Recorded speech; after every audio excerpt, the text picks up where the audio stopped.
Nick Gibbs is laying claim potentially correctly to the fact that maybe he got something right for a change. Oh, no, no.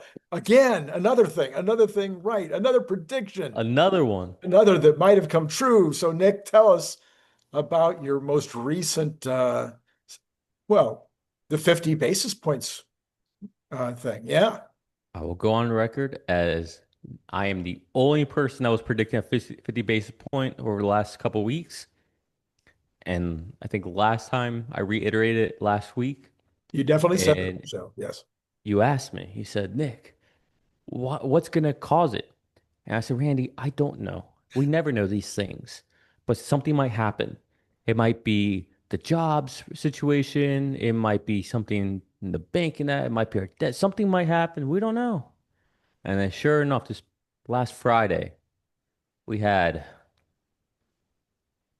the jobs report of all jobs report when it comes to revisions. And sure enough, now you're starting to hear people talk about 50 basis point cut. CPI today, kind of adding to it. I mean, I don't know, Randy.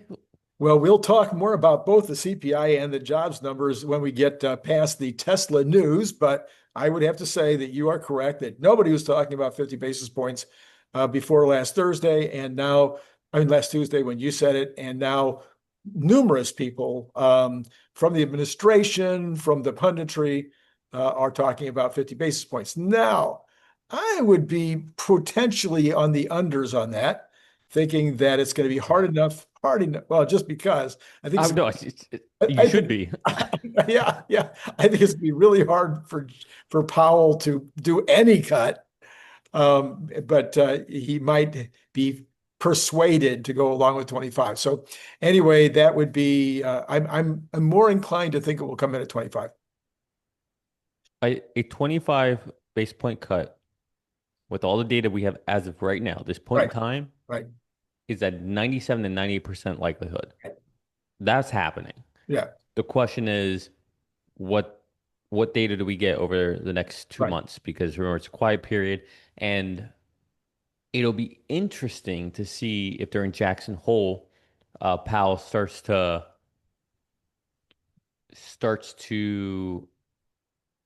have a little foreshadowing. Right, Let's put right. it that way. Yes, yes. Okay, well, that's good. Let's talk about other predictions that you've made actually that kind of came out not too bad too. Let's talk about Tesla stock. We were in a wedge. You and Brian Wong were both talking about the wedge multiple times. The wedge kept getting tighter and tighter and tighter. And the idea was it had to break either up or down. And it finally broke up over the 438 and has now gotten stuck at 340. So what now? What happens now? Nothing, nothing bad. I think we're good. I think we're gonna build into the rest of the year. Okay. It's funny you bring this up. Just so you guys all know, Randy doesn't tell me all the stuff he's gonna bring up. We just hop on and he's like, Nick, you're late. I'm like, oh, my fault. Um, but no, it's funny you bring this up because well, first of all, shout out to all the people who attended my options crash course on Saturday. It was a long day, Randy. It was almost 8, 9 hours straight Wow, holy mackerel. with only one break, one 15-minute break throughout the whole thing. So kudos to everyone who was there from beginning to end and everyone else who had to hop off and review later. But they were all big Randy fans. Uh, I, I uh, mean, all of them, literally. They kept singing your praises. They kept talking about you. So shout out to you, Randy. I'm hoping it was But mostly about the shirts. This is my but this is my 1950s bowling shirt here. Yeah. there you go. Look, it reminds me of Charlie Sheen, 2.5 Men, who always wears the bowling shirts.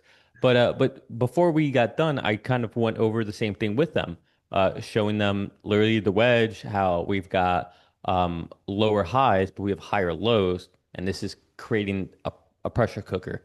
And funny enough, right here we go into Monday and then Tuesday, and we just break right on out. Yeah. So. Pretty funny timing that that happened right after we were going over it. And I was showing them exactly my chart, how I have it laid out, what I'm looking at. But yeah, but I think we're good. I think it's actually healthy. We kind of stay here in the 340, 45, 35 range, at Hmm, least for a week or two. okay. Um, just to not get into this game of meme stock type movement. But I think there's a lot of reasons to. It, Tesla is getting pretty confident, it appears. I mean, Texas is, I guess, approved statewide now. They're talking about 100 plus vehicles opening up to the public. I think this end of year is going to get very exciting with Tesla. And that's just the Robotaxi stuff. That doesn't include the new vehicles. That doesn't include what might be a very good quarter on sales. Caveat, asterisk, we get it, $7,500 tax credit. But I think I think we might be in a very good spot to finally start to break out. If we pass 350, 360, there's no volume. We're going to 400 easy. Hmm, hmm. So I think it's and last point here, sorry. No, no. Uh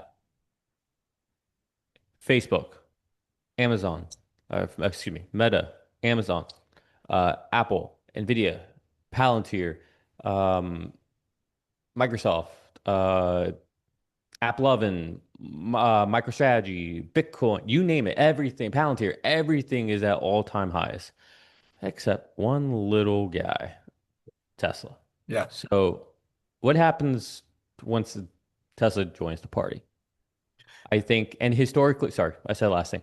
And historically, it's this back half of the year where Tesla Mm, rallies. mm. So, I'm, it's a good time. Okay. So would you say that there's a fair, decent chance that people who love go-go stocks would be likely thinking, hey, we've already seen the play on all those other brands, all those other names, and now they're looking for where is there still a play? Some people might think that play could be in Bitcoin. Some people might think that that play would be in some of the smaller caps, but it's not as much fun. Maybe they might be looking at some of the ARK Invest products. Or do you think that a major company with a massive opportunity in front of it might be the place where it goes? Um, yeah, I mean, look, you can already see it with YouTubers.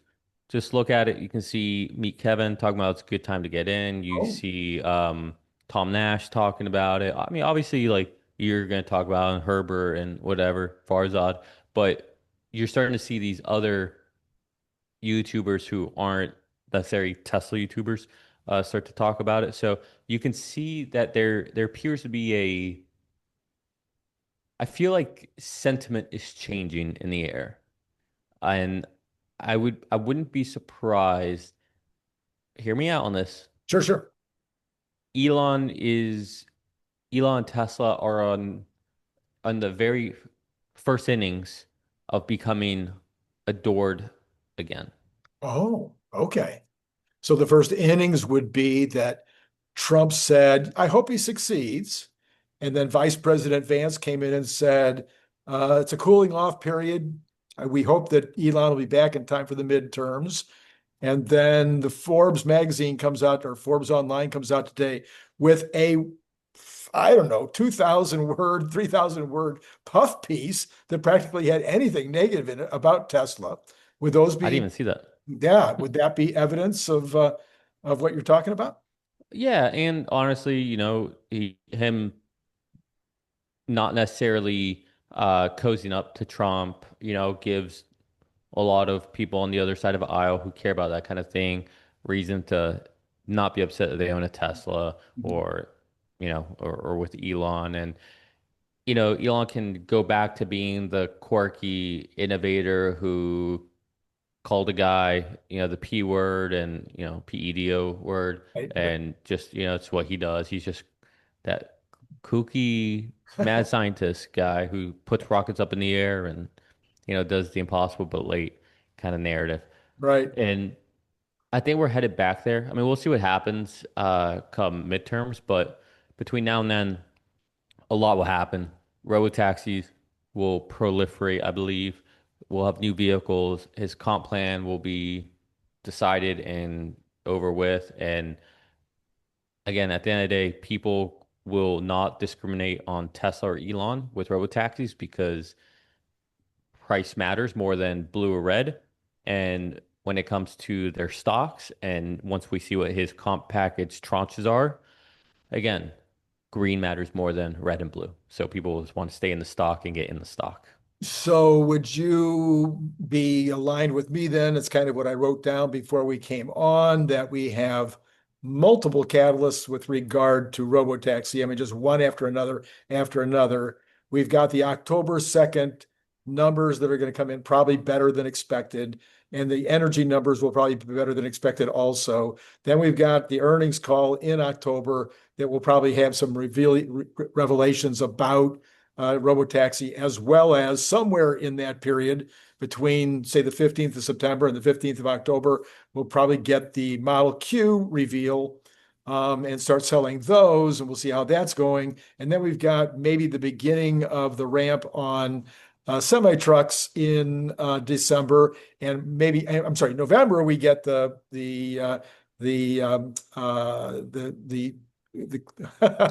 the shareholders meeting, which Mhm. includes the vote on his comp package. In October, we get the um, uh, the Delaware Chancellery, not the Chancellery, but rather the Supreme Court argumentation being made in October by the two sides. No telling when that result will come back, but probably within 5 or 6 weeks after that would be a guess. And then in December, we also would have the rollout of the first RoboCabs, so cybercabs. So That's it. that Nothing. sounds that sounds like a bunch of catalysts compared even to normal for this company. Would that be fair? Yeah, but I would caution everybody. I think, I've been saying this, it's been kind of my mantra for the last few weeks. I think Tesla investors need to take some ownership and some humility. We have been very embarrassingly wrong on timelines on when things would happen. If 2020, 2021, 2022 versions of ourselves could see where we are right now when it comes to the stock price, we would be embarrassed. We would be like, we wouldn't believe it. We'd be like, there's no freaking way, impossible. And so I think we should all kind of be a little humble and think that things might take longer than we think and set ourselves up for just I mean, I still like I'm still saying all-time highs by the end of the year, right? Still be optimistic, but just understand like the probabilities of your optimism and your timing is probably gonna be pretty bad. It's probably 30-70 because history has shown us we're pretty bad. However, where we are right and have been right is on the thesis and the technology and the inevitability of what will happen. But timing, we have been awful at. Awful, awful, awful. I don't know who you're talking about. I Yeah, had Mr. May, all-time high. Okay. I have one of my commenters yesterday who kindly said that he thinks that my real 488, my real all-time high, based on my explanation of why I said May. He says, well, you said 2 weeks after the actual, beginning of Robotaxi. And beginning of Robotaxi would be when they take the safety driver out of there and Oh open my it to all comers. God.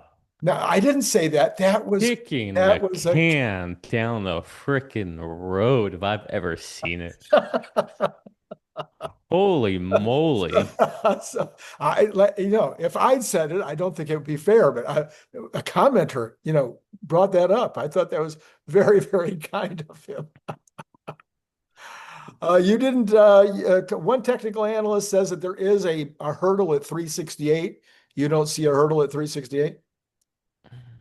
At 368. That's what he said. Uh, okay, so no, I don't see a hurdle. What he's referring to is that that's the most recent high that we had, and that Okay. was back in May 30th. Okay. However, it's not a hurdle because volume is so low there. I see. So the real metric, in my opinion, is going to be 350, 360, and we can break past that. I think we run up. Okay. All right. Okay. We also have apparently the Model Y in the United States is already sold out for the rest of the quarter. They're showing 4 to 6 weeks lead time.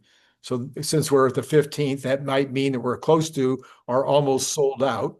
That would suggest a very good quarter for Tesla, unless they can find and maybe even better quarter if they can find a way to make even more of them, because I know they've ramped up the production down in Texas.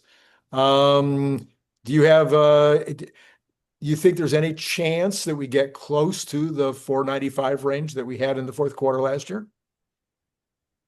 Oh, number wise, delivery wise. Yeah. Um, I don't know. I don't care. I Okay. don't think it matters. Okay. I really don't think it matters at all. But I don't know. Yeah, sure, maybe. Sure, sure. Why not? Yeah, it's just not the story anymore. Right, It's right, the the transition to electric vehicles will not be by trying to compete against gas vehicles. It's going to be through autonomy. right. So it seems so clear now. Okay, so we've talked about this a couple of times over the last few days. People are talking about it online. Warren Redlick just did an entire video on it. Where do you currently come down on advertising? It's almost football season. Do we need an FSD, or probably a FSD, not a Robotaxi, but an FSD ad in September on halftime of the um, New England Patriots versus the LA Rams, or I don't know, some major game. I think at this point it is imperative for Tesla to advertise. They have to. And I don't say it from a shareholder perspective. I say it for one reason only. The technology is so good at this point that it is life-saving technology, and there's no other way to think about it. That's it. The number one, number two, flips reason why toddlers die every year is car accidents. You could eliminate that. If Elon truly cares about the human population and us multiplying, keep it alive. Keep these little kids alive. Get FSD out there. Let everybody know about it. And there's so many things you could do for advertising, You could just have someone you could have a commercial where someone gets rim rash, rim rash, and all of a sudden, hey, FSD, oh, I can just put it parallel parks for me. Like people will buy it just for that. So many people. I mean, there's all kinds of things you could do, but at this point, when everybody is weak on sales, you see across Ford, Volkswagen, even BYD, everyone, their sales are down. Well, as the old adage goes, when there's blood in the streets, start dumping your money. So it's time to invest because right now sales are down. And guess what? You've got this trump card, this differentiator in your arsenal that nobody knows about.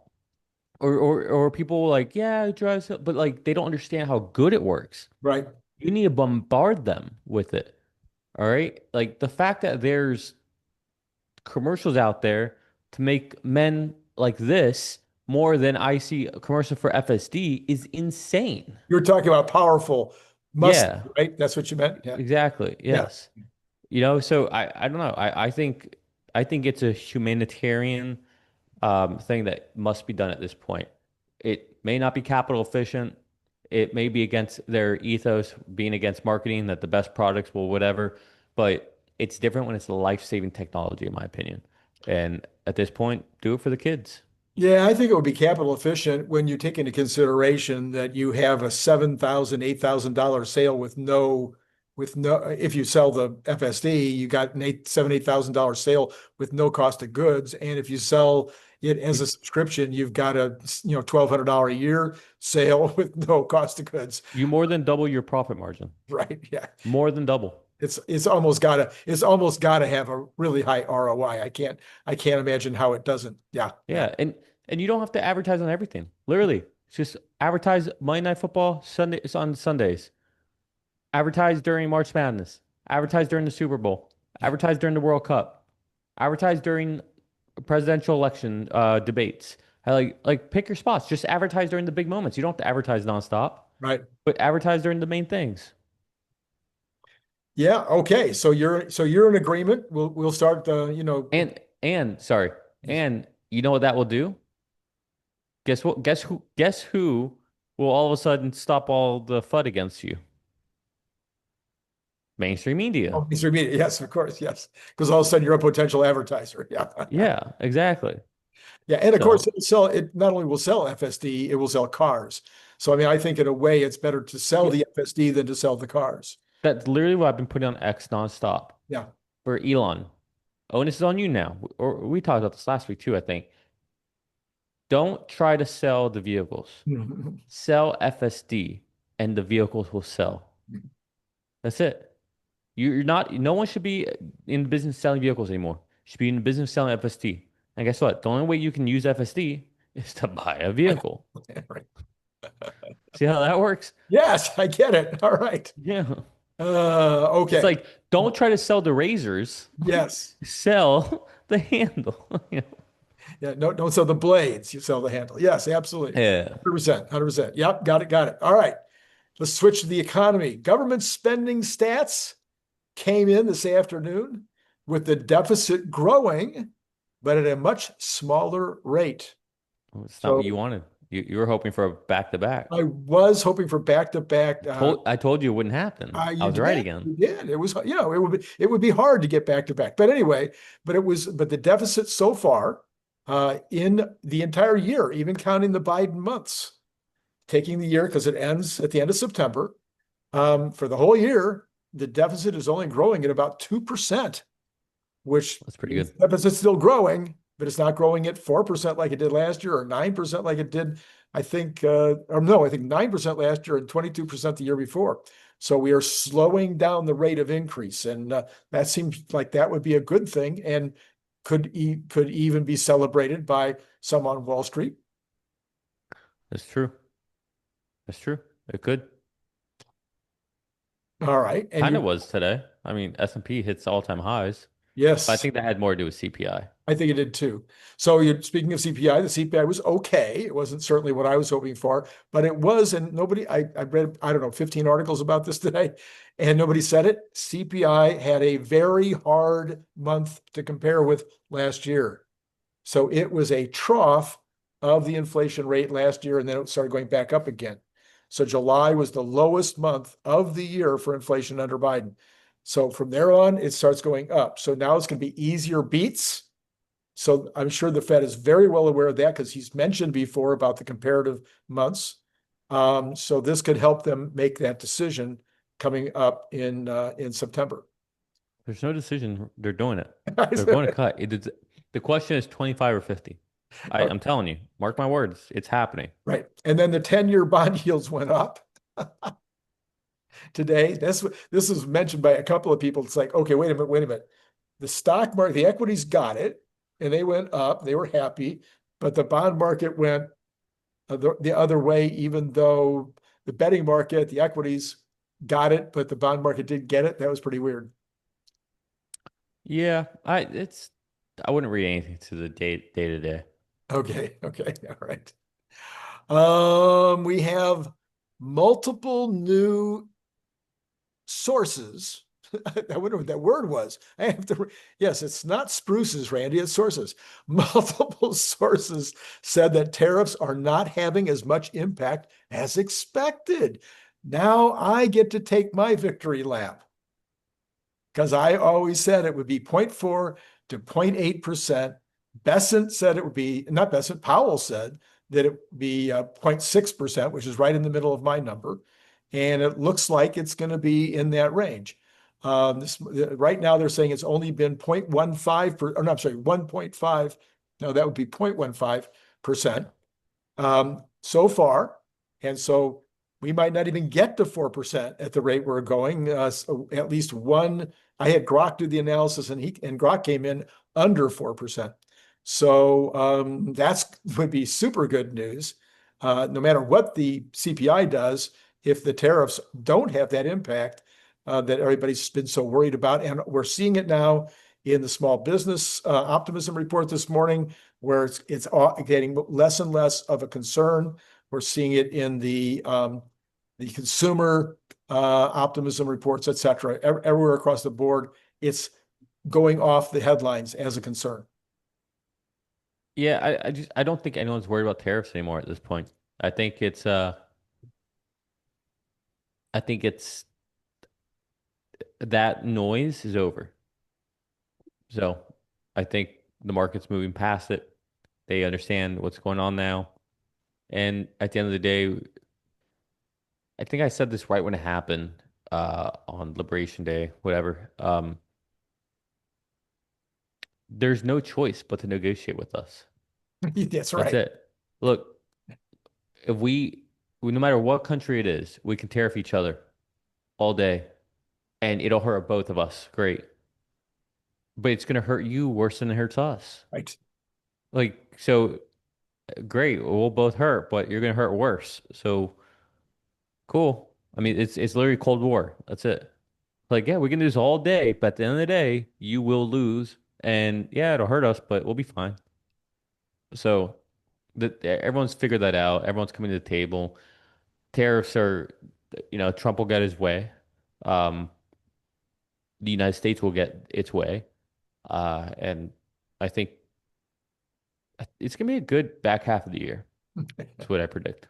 All right. Well, I'm going to move a little bit away from economics, though, even though I believe that everything I'm going to say impacts economics, and we'll Okay. talk about that maybe afterwards. But I'm kind of intrigued by the fact that President Trump is now the new sheriff in town.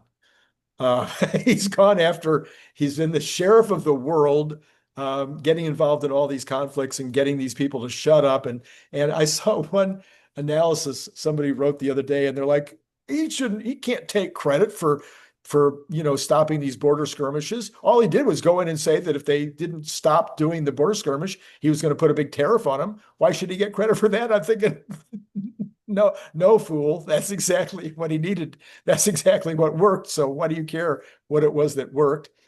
Now he's going to clean up DC and maybe go from there to Chicago and Los Angeles. Of course, he's stopped the people from coming across the border, and now he's sending lots and lots of folks back to their home country. And of course, we just pointed out he was the sheriff in town when it came to tariffs, changing the entire system worldwide of how we do business and in terms of buying and selling stuff. What do you think about all this? It's like every day we get something new. What are you thinking about as all this is going on? The thing that I think about, one, obviously it's great, right? Peace and safety. These shouldn't be political things. It shouldn't be controversial. Who cares really how we get there, right? Whether it's threat of terrorists or whatever, peace is peace, and we want peace. We don't want people fighting and senseless dying. As far as our cities go, look, it baffles me that anyone could take the stand of it's empathetic to let people be violent and to be homeless out here and to take over parks and to rob and whatever. Like, it's not empathetic, all right? Like, there's right and wrong, right? There is an absolute right and wrong. We all know that. So at some point, like, someone's got to be the adult in the room. And in my opinion, there's a certain point where you should probably, because a lot of this stuff that we're seeing in the inner cities, these are minors doing a lot of the stuff. And to me, at some point, you got to start going after the parents. I think you need harsh punishments for the adolescents, right? I think you need to start doing some non underage type charges, but you should also go for the parents. At some point, parents need to take responsibility. They decide to have a child, okay? Now you bear the responsibilities of it. It's weird that a parent can get in trouble for a kid having a house party and having alcohol there, but a kid goes out and holds someone up at gunpoint or tries to rob someone's car or vandalizes or steals and nothing but alcohol Goodness gracious, no. Don't you dare have a house party. It just seems a little, the incentive structure is pretty messed up. And so I think it's very simple. Punish the parents. Go to the source of the problem. It's like when everyone talks about student loans, student debt. Everyone talks, oh, well, let's forgive the student loans. That doesn't solve the problem because then you have the next generation to get student loans. Go to the source. Go to the universities. Stop this type of lending. Don't lend money to kids who have no jobs or tie the loan you can get to the career you're going to have, to the employment prospects. Like this is very common sense stuff. But same thing, don't just keep arresting these kids who have a prefrontal cortex that hasn't developed properly, but go after the parents who are supposed to know better. They're supposed to parent. Start like this is just such common sense to me. But no, I think it's good. I think enough's enough with all this. Parks are made for kids and families. They're not made for homeless encampments. All right. The streets are made for walking and moving from point A to point B, and it's a public space. It's not a place for you to go and vandalize and rob people at gunpoint or whatever. It's not meant, the United States is supposed to be a place where people come, live peacefully, safely, and go and try to have the American dream, and you have a shot to do whatever you want. You can start a business, you can do whatever you want. It's not a place for you to come here and abuse the system and, just cause havoc because you're too lazy to do anything. And sorry, I'm going to rant here, but I'm tired of everybody sitting there saying like, oh, it's not that they're lazy, it's that they have different advantages or just fans. It's like, okay, look, that's the game. That's called life. We all start off in different places, okay? Some people are tall, some people are short, some people are attractive, some people are ugly, some people have struggles with obesity, some people are poor, some people grow up in the hood, some people are filthy rich. They have parents that don't care about them, and they start off life already depressed. Like there's all kinds of things that happen. We all start at different places. Some people hit the lottery. You're right. They hit the lottery. They have wealthy parents. They're in a great area. They have parents that care. They're there. That care for them. That have their backs. Do all the right stuff. Challenge them enough. Put them in sports. Show them how to fall, how to fail, and all. You're right. There are some people who are like that. That's not the majority. We all have our struggles. So some people are stage fright. Some people can't speak publicly. Like we all have our things. But you figure out what you're good at. You figure out what you're weak at. You work on the stuff you're weak at. You maximize the stuff you're good at. And you keep moving forward day by day, day by day. And eventually you're not where you were. And that's life. But we make too many excuses for everyone else. Okay. Well said. So That's my TED talk. all right. So now I'll let you finish your TED talk. So because Trump doesn't have anything better to do because he's already solved the Washington D.C. He's already solved all these other things. He's going to meet with Putin this week and finally put an end to the Ukraine war. What do you think happens Friday? I think, all right, here's a prediction. Okay. This Ukraine war is coming to an end fast. I think Trump is now done. He's been done, I would say, negotiating directly with Putin, and now he's going to squeeze them where it hurts. Squeezing India, guess what? Have India put pressure on Russia. Start squeezing China, have China put pressure on Russia. Yeah, you start squeezing everywhere. Anyone does.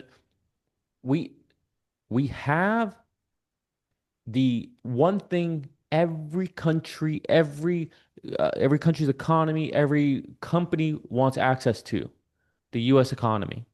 And if you don't have the access to U.S. economy, good luck. So if you put pressure on all these other countries and companies and whatever that are doing anything with Russia and actually do it the way Biden was supposed to do it, and Biden, he said the right things. He Yeah. just didn't actually do it. It's just the funniest part. All of a sudden, look who's coming to the table. Like it's crazy. R- Putin and Trump have had all these engagements. You never saw Biden have one. Yeah. Not one. It- Wars start, chaos breaks out when people stop talking, when communication is broken. And so I'm optimistic that we have a lot of communication. I'm optimistic that there is now enough pain that Putin's like, okay, it's time to, you know, bring this Find to a a way. close. Find a way. Okay. All right. So let me pull back then again, back to the economy. And I've done some research. I put it out today on X. I may have talked about it a little bit. No, I don't think I talked about it on this show yet. We had 70,000 jobs, theoretically, 70,000 jobs created last month. That number could probably change next month. It could be 30, or it could, I'm talking about the change that they'll make. Yeah, Could the bring it down to revisions. 30 or take it up to 140. Who knows what those changes will be? We do have an excellent man coming into the position. I don't know if you saw that. Yeah. It's 𝐂𝐦𝐚𝐻, who's on X all the time and is outstanding. His commentary, his analysis, his stats that he puts up, he's my number one go-to. I rarely even have anything to say back to him, though once in a while I do. But anyway, but let's say that it was 70,000. Well, I did some research, and I'm pretty sure that we have a bunch of stuff. Let me go through them here real quick. We have out migration, or whatever you want to call it. In other words, we don't have immigrants coming in over the border, and we do have immigrants going back over the border. So that reduces the total number of potential employees.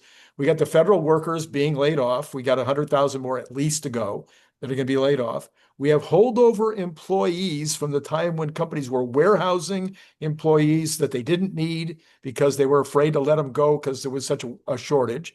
That's still out there. And we have the AI hitting. And I've got one for you. You may not have known this.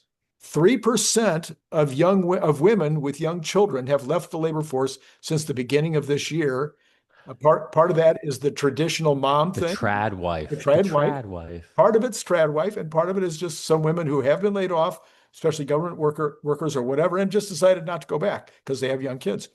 So we have all of those things impacting the number of the potential employees, as well as the number, as well as demand. So I'm thinking that 70,000 could be the new normal. We could even have a month where we were at 30 or maybe even negative. And here's my question out of all that. Shouldn't Trump and Bessent, should they start talking about that now so that it's not a shock in October and November and, when we get a 0 month or a negative month? Mm, I actually think we're in an expansion right now. So I don't know if that'll happen. And I don't think you do yourself any favors by trying to talk about it now rather than just let the numbers come out.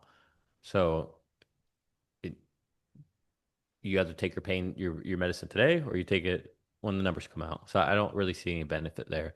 But I do think more so to the firing, Randy. You and I never spoke about it because it happened since between now and since last time we spoke. But I don't understand how this has become like a political thing. You know, we've had, You're talking about the firing of the administrator who's going to be replaced hopefully by Antoni. All right. yeah, I mean, how many times, how many jobs reports are we going to have with such crazy revisions before we say, okay, we need to fire this person, or we need to get someone in here who's going to take a different approach or do something different, because clearly having these constant revisions, it makes the whole jobs number just pointless. Like, how do you know what to believe? Do you believe CPI today? How do you believe that? Do we have to wait for the revisions? Like it lacks a lot of credibility. And honestly, I have my own issues with CPI, to be honest. But I think we need to modernize how we get this information. So, I But think Nick, fresh but Nick, blood, fresh but ideas. Nick, but Nick, if you had an employee come in, and say, I'm going to revise the numbers by 30 or 40 or 50% after 1 month. And then you said, what are you talking about? You're revising numbers by that amount. That's crazy. You're messing up my ability to forecast that. And the employee said, well, because the people who we rely on to get these numbers, they're turning in the numbers later and later. And we just don't know what to do with that. Then you'd go, oh, okay, then I'm not going to No, fire you after all. yeah, no, then you're not doing a good job. You know, solve the problem. Don't make excuses. Like, yeah, I don't know. It's sometimes it just baffles me. It's like people aren't doing a good job, or they're not delivering results, and people just like, okay, we'll leave them. Like, I, it look, it's not good. It's not fun to fire people. I mean, I've only ever done it once, and I was literally like, my hand was shaking on the table because the person was way older than me. It was just awkward. But and it's not fun to see a lot of people get laid off and whatever. But you're not, again, same way you're not being empathetic by letting people do bad things. You're not being empathetic by holding on to someone and letting them continue to be a poor performer and not kind of course correct. Sometimes you need to be fired or laid off to or reassess your Right. drive, your motivation, how you're showing up. We all get complacent. We all get comfortable, comfortably numb, right? Um, so I think it's good. She'll find another spot. She'll do fine, but maybe she'll think, oh, what would I have done differently? Would I Yeah. have challenged the status quo? Would I have pushed a little harder? Maybe, Yeah. but Yeah. we'll see. So you just said a minute ago that you think that we're in an expansion. Yep. The last question on my table today for you was the Is it Atlanta Fed really? is showing us at 2.5% on GDP, increasing at 2.5%. We are in the middle of the quarter. So that tells me there's no recession going to happen in the third quarter, or we're not going to be negative in the third quarter. We're definitely going to be positive. I don't hear anybody saying we're going to be negative. Probably not going to happen in the fourth quarter either. So therefore, we're going to be doing just fine in the third and fourth quarter. But you went a little further just a minute ago. You said you think we're in expansion. So is 2.5 your number, or do you think it'll even get better either in the third or the fourth quarter? All right. Sit back for this one, Randy. Okay, I'm sitting back because, and let me just let you know, my curiosity is going to be how do we get much more than 2.5 without housing picking up? Go ahead. All right. I don't know about GDP. I don't know what's going to be. I don't know any of that. But I have this working philosophy theory where we have had these moments in the world where let's just focus on our country. We've had these moments in our country where something we had a paradigm shift that led to a moment or a time of expansion in money in the everyday person's pocket, right? More spending power, more ability to spend. Mhm. And I can name a couple. So when we went off the gold standard, Mhm. I mean, I don't have to explain to you. Know what that happened.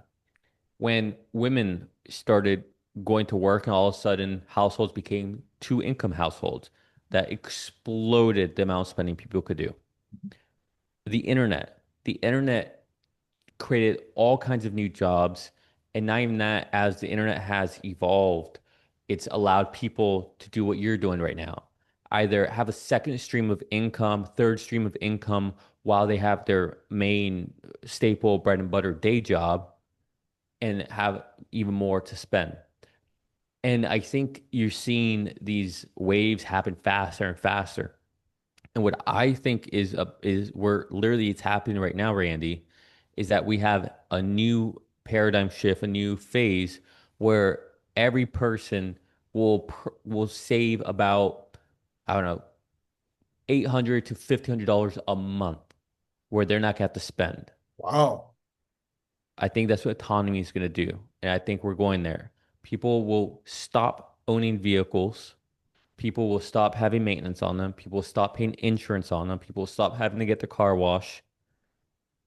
The cost per mile of driving is going to go way down. And I think people are going to have all this income to be able to put elsewhere into the economy.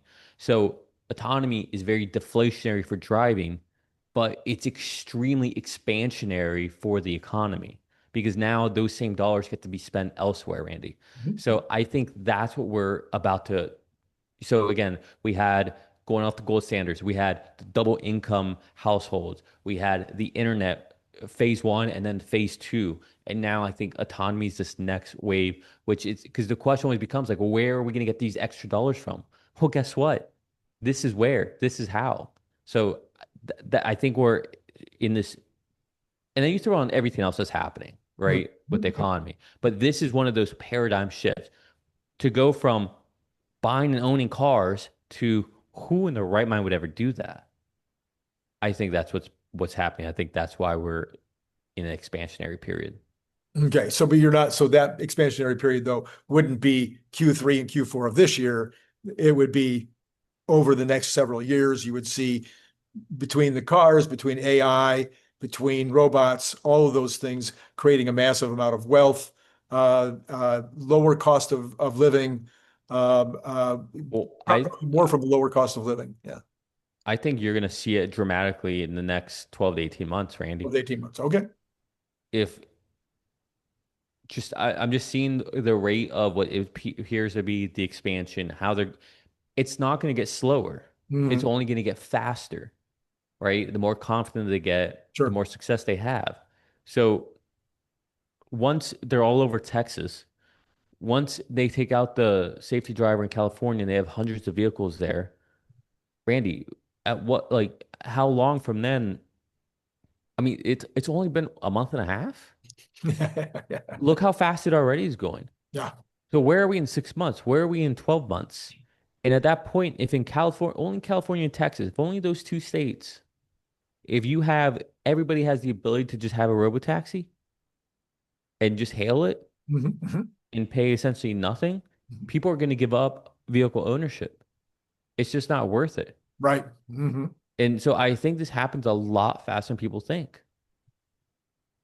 Okay. All right. Well, I will just add on top of what you're saying that not only the AI, but I do think all of the Trump economics will also begin to start hitting in the fourth quarter and will be going gangbusters by the first and second quarter, which I've been saying for months and months. It takes that long. We've got all this infrastructure money that's coming in, but we're just now going to be getting to the point of starting to build. So the jobs that maybe we won't have in housing for another quarter or two, those same builders can be out there building new structures, putting in equipment into factories, things of that nature, electrifying data centers. So I think there will be this expansion, but I think I right now it's going to be in those regions. Yeah, I hear you, but we don't have in my opinion, from what I've seen, the really big expansions are when people can have more money in their pocket. And so that's kind of what I'm starting to see or what I'm realizing, just like thinking across times. Yeah, businesses can do well and they can expand, and that's a lot of what you're talking about, and bring here, and you get people to have more jobs and availability and ideally higher pay. But I think a bigger needle mover will be, and I don't even want to say AI because AI, I don't know where it's going to be other than autonomy. Like I know everybody talks about this productivity, sure, but putting money in people's pockets the same way autonomy does, I don't see it. Mhm, And I would love for someone to tell me where I'm wrong. mhm, mhm. Yeah. No, it's I think we've talked about this before, is that the impact of embodied AI is going to be greater not only for individuals but greater for business as well. There's a bigger dollar that's being chased on embodied than there is on digital. The digital, as you well know, of course, because you're using it yourself every day, the digital benefits are huge also, but that's going to be more about making individual workers more productive, which helps the companies, productivity. Overall, it will, that rises all boats, but it won't be felt in the same way it will as getting rid of a car, for instance. Yeah, no, I agree. And but the thing too with embodied or humanoids is that we again back to the very beginning of our conversation, we should be humble and understand our timelines have been awful. we have been right about the technology and how things will play out, but we've been wrong about the timeline. And so I would say humanoids are probably further off than what we think, but autonomy is here. Right. Autonomy is happening Sorry, but fast. embodied would include the cars, though. Oh, So okay. embodied means anything that it goes Okay. into physically. Yeah, yeah, Gotcha. yeah, yeah. All right. How about the numbers then? We'll see here where we are now. We are past 5 o'clock in California, so therefore we can look at Robinhood and we can see that Tesla has come down an entire 37 cents since the close of the market today. We're still sitting at 340, which you said you're very happy with. So we'll say, okay, then you're happy that we're at 340. Okay, and then the all-important bonds. I still say that the bonds are key. I think you probably agree with me. We're up another 0.5 of a basis point in the after or the pre-market. 4.298 for the 10-year. Not horrible, but it's still higher than I'd like it to be. Any additional thoughts on the 10-year? Not really. I mean, honestly, I think the 10-year looks pretty good right now, to be honest. Okay. Oil's down to $63, 63.14. That should be just fine for everybody, right? That's kind of where you want it. Well, not really.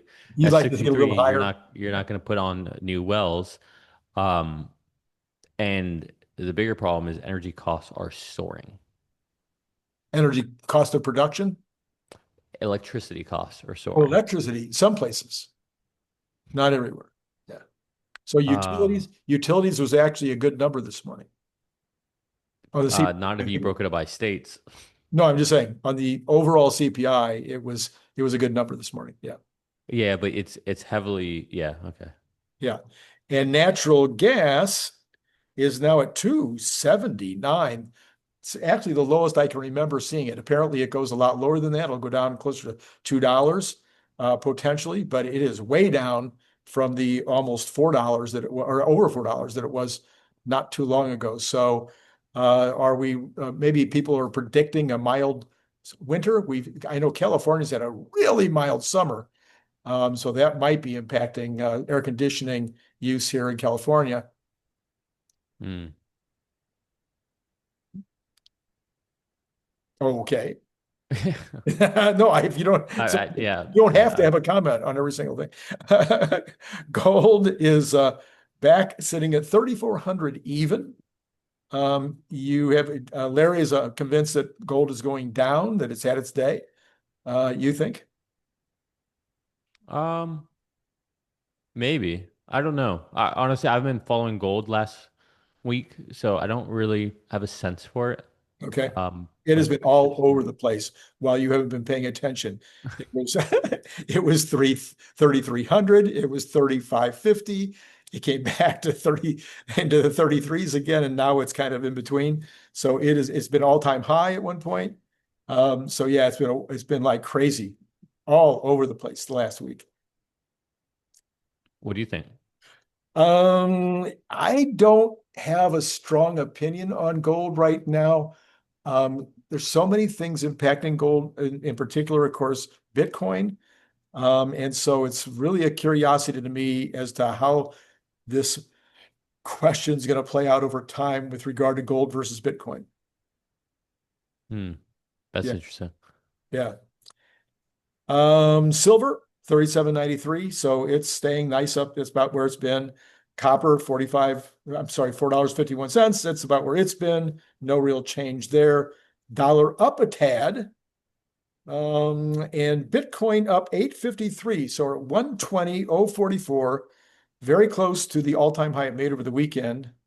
So what are you I know you're not really a player in this world, but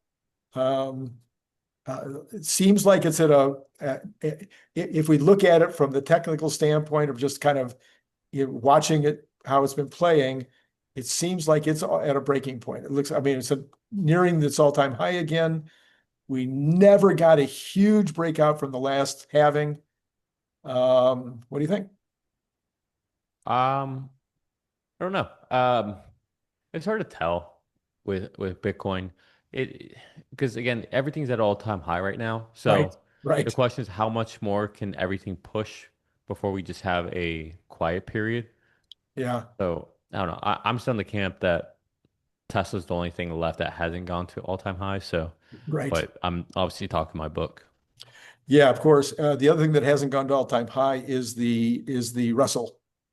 So that's another one that I think people are Mm. sort of looking at, although it hasn't necessarily done great during the last week. Or the Dow. The Dow is behind the other two. Speaking of the Dow is up 1.01%. I'd call that flat. The S&P is up 0.16. That's almost flat. But the NASDAQ is up 0.83 in the pre-market. So that would be if it comes up, if it opens that at that number, that'll be another all-time high. S&P even being up $10 will be an all-time high. So they're having all-time high after all-time high. Tom Lee says 6,600 on the S&P before the end of August. Oh wow. 6,409 right now. That doesn't seem like a big get. Not, just a few percent. Yeah, that'd be yeah. I mean, Do we ever need to have a pullback? yes. Yes. Um, or we don't actually no. You don't need a pullback per se, but I think just a calming period. But the S&P has been crushing it. I, Like the S&P, it hasn't been really flat. I mean, if you just look at like a 6-month chart, it's insane. I It's know. from 4,835 up to 6,446. I know. Yeah. Wow. Yeah. It's crazy. It's crazy.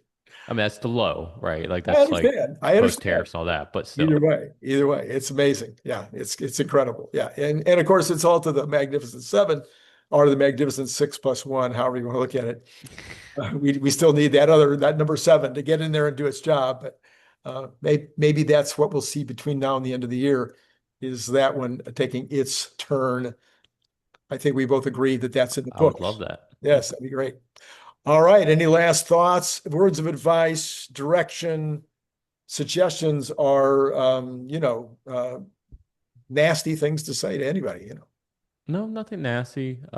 Just again, very, very appreciative of everyone who joined the option course. It seems like they all really enjoyed it and got a lot of value out of it. Good, So, good.